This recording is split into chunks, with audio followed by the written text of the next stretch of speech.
Buongiorno from Roma. In fact, we are not in Rome. but actually, no, we're not in Rome. We're in another country. If you hear those bells, and you might be able to see behind us, is St. Peter's Basilica, the dome of which I think basilica means dome anyway, it was designed by Michelangelo. Those bells will stop in a minute. There, they have. So we're in Vatican. So we're in the Vatican, so we're not strictly in Rome anymore, but it's one of the easiest border crossings I've ever had, I must admit. Yeah, straight through. It's a bit like going in and out of East and West Berlin. I mean, but this is a different country, because technically the Vatican City is a different country on its own. So, so what have we been doing? Well, okay, over to Julie. What have we been doing today? Well, today's all been about coming to the Vatican, seeing, wow, Sistine Chapel. Yeah, and the Vatican Museums, which go on for ever and ever. But I mean, I was amazed because you walk through and it's just so much art everywhere before you get to the main event. And then they lead you through all these galleries, which actually is a very good idea, because I imagine most people would just make a beeline to the Sistine Chapel and not look at any of the other bits of art. You do get a bit cherubed out after a while, don't you? Yeah, you do. But to be honest, I mean, some of the ceilings and things like that, and some of the artwork, you just take a bit of time, slow down, and absorb it all, because it's not all sort of strictly religious, is it? There was there are a lot of marble statues. I don't know if you know about the Pope who took umbrage about the exposed. Am I allowed to say this word? You say what you like. Okay, willies. Oh, willies. So he either cut them off, yeah, or put a fig leaf on them. Yeah, he chiseled them off. So there's a room full of marble willies somewhere around here. Thankfully, that wasn't on the tour. But that would have been great. So, but when you get to the Sistine Chapel, I mean, Julie has been before. There's a lot of people there. Very ironic, actually, because you're not allowed to take photographs and they want you to be silent. So they send out announcements over the tannoy system telling you to be silent. Which I, anyway. It ruins the ambience. It does a little. But I mean, the frescoes and that on Michelangelo took him 4 years to paint them. And apparently he was paid the equivalent of about €1.5 million to paint the Sistine Chapel ceiling and the frescoes around the walls as well. It took him about 4 years to do it. And I was amazed because they literally sort of jump out at you, don't they? They do. It's beautifully done. Yeah. Even second time of seeing it, it does take your breath away.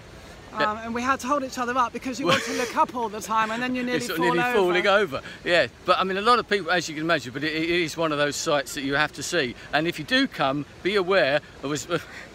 You come into this part at St. Peter's Square, it's not actually, the Vatican Museum is around the corner. So if you ever come here, it's around the corner and you get a time slot and everything like that. And we were lucky, we got here earlier, about 9:15, something like that. And this square was empty. It's not actually as busy as I thought it would be now. Maybe it's just the time of year, because it was the end of November, beginning of December. So, but pretty amazing. And round here, actually, if we come round here, there is another obelisk. There is. There seem to be obelisks all over the place. I don't think there are any left in Egypt. I mean, we think they must have bought a job lot from Egypt. But this particular one, because we thought, oh, it's just another obelisk, and it hasn't actually got any hieroglyphics on it. Yeah, we walked straight past it, but there's just another one. Just looking at the guidebook while we were having a coffee in the Vatican area, unfortunately, the Pope Francis wasn't around to sort of come and join us. No. And we did offer.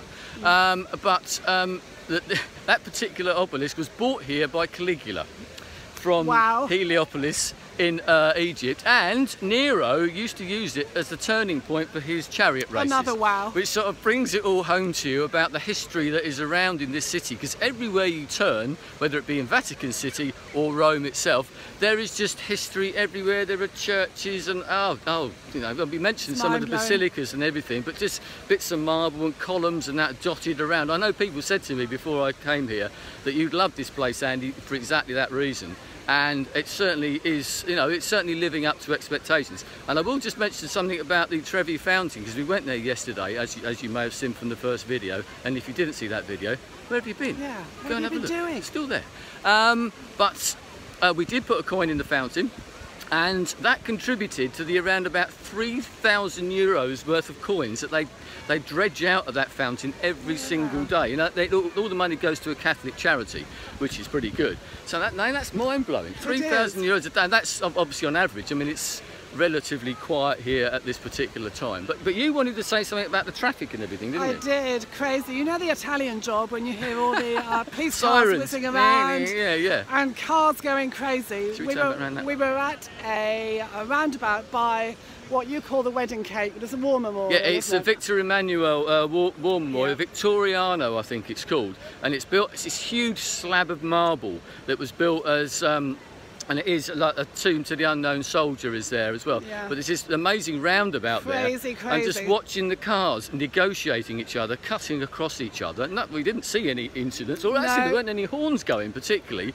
But crazy. It's like being in Delhi or Cairo or something like that. Triomphe in Paris. Yeah, something like that. Crazy. So, and crossing the road there. Yes, well, we're very obsessed with crossing the road, as you know. After Berlin, we had Ample Man to help us. But you haven't got Ample Man here. No, and what's interesting here, the little green man looks slightly hesitant. I'm not surprised. Yeah, exactly. Well, crossing that. Nobody stops. Crossing that was it, Piazza Venezia, isn't it? It's the actual area, and it's a huge wide road.